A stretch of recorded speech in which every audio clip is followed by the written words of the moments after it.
Okay, so we're outside of the front of the property at 227 Parsippany. As you see, it's a speed control road.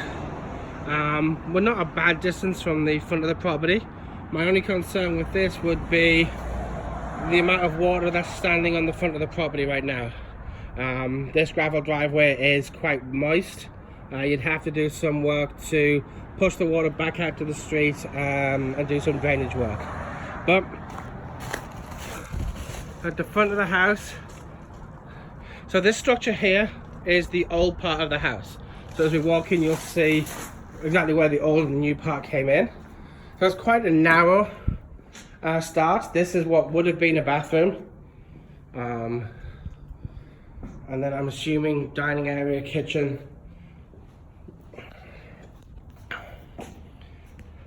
So I'm going to start out in what would have been the garage by the looks of things. It kind of drops down. You can see they've done some work to support the beams in the roof. They've gone with a double door just to open out into the backyard. And as you see with the backyard, again, similar to the front, there are some definite issues with standing water. It is extremely muddy out here. Again, it's a combination of the rain and the ice that we've had and the melting that is today. But it is absolutely gorgeous back here. Really big backyard with nothing behind it. And even the highway is a distance off. Alright, so back into the house. Again, as I said, this would have been the original garage. You can see where they've closed up the garage door and gone with a window. And then you have the remainder of the structure. So as you come back up this step, they've got some retaining beams in here. I don't know whether they're looking to keep them in place or whether they'll be able to move them and they're just there whilst they're doing the work.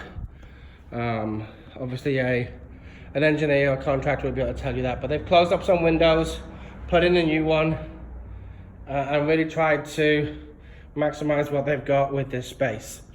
In speaking with the listing agent, she didn't have an exact reason as to why it was as it is, but what she did say is that originally they were living in this side of the building, and then it got too much, and she believes that it was a case of they ran out of funds. But you've got a good walk into, you turn this into a hallway, and you've got plenty of options available to you. So we're still in what was the original footprint from the old house, with the front of the house still. As you see, there's the road. So as we're standing back, you can see what would have been the kitchen space with the taps. This whole part here, this whole space is what was opened up. So you got bathroom or kitchen taps.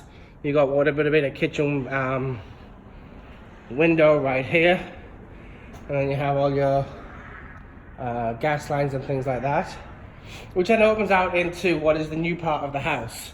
And they've done a really good job with this. It looks really nice. So they've already wired in the hi-hats, as you see. Nothing in this area is the only downfall I have with this side is that you have a clear step down from the old to the new. I think a more experienced builder would have leveled those out so that you didn't see that. And again, you can see here where the old house and the new house were, or is and were. You got the vents for the washing machine, tumble dryer. But again, you got another set of double doors, sliding French doors that come out into this back patio. And again, it's really nice back here. Definitely have to do some drainage work on the back of the backyard here, but it's a huge lot. It really is a beautiful area. But back into the house.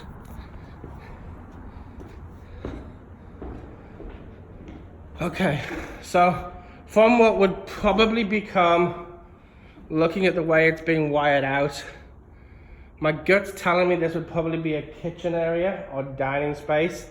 You've got too many lines coming up at the back here, and they left this in place. So my gut is telling me that this is all left in place to be a kitchen space. You've got a sub panel on that side, you have one on the other side of the house as well. And then it opens up into what is the great room. And as I step back here, you can just see how magnificent that fireplace is. They've done a really nice job with that. They've made it big enough so you can put a TV up on the wall. You see already have the fixture for the power. And then they've gone with a 4-pane sliding glass doors that go out onto the back. They double up and open.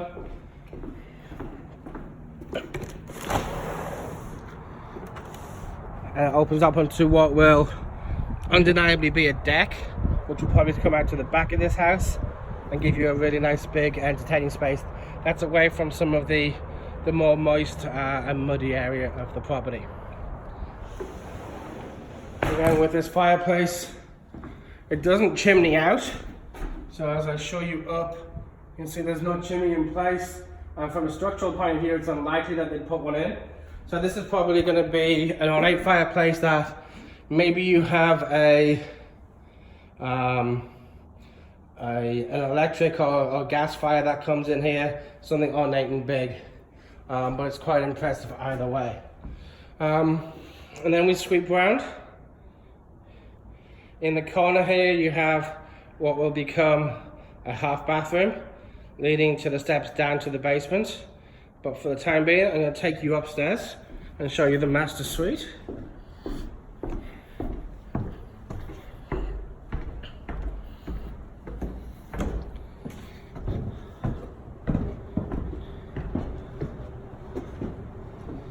So it's framed out, but very little else has been done with it, as you can see.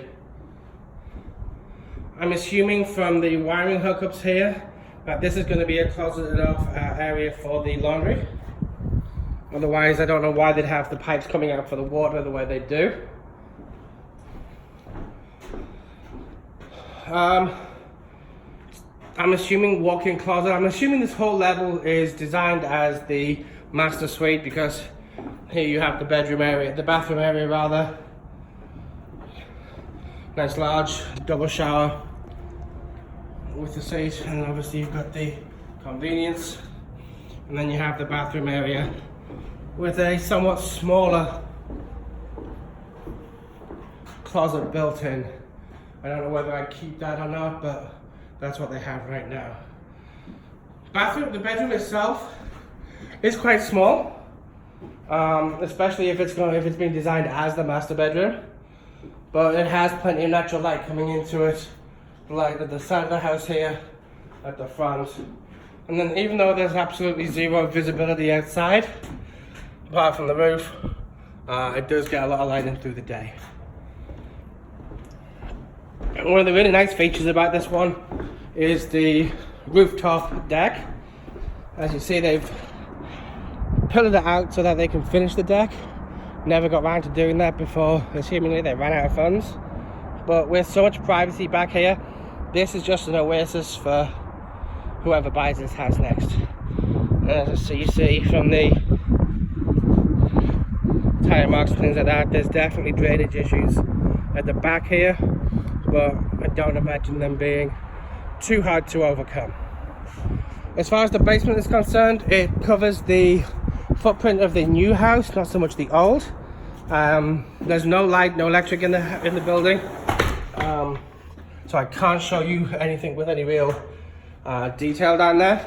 It's reasonably dry. There are some pumps down there, but with there being no power switched onto the property at this point in time, the sump pumps aren't working.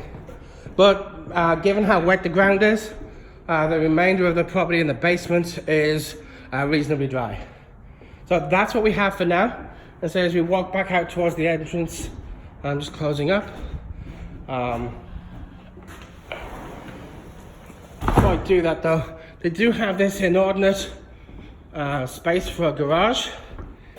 As you see, the garage is at the back, really opens up. And then at the front as well. Bit of a waste of the space in my opinion, but I don't have to worry too much about that. So that's a 10-minute video, or just over. As you see again, we had that step up from the old to the new. Be seamless by the time they finish, and you can see from the footprint where the rooms were in relation to everything. So from the window at the bottom end up to the what would have been a window unit here at the top end, this is the old house. All it needs now is the vision of somebody who wants to come in and make this new house their home. I will have this uploaded for you soon, and we'll speak after you've seen it.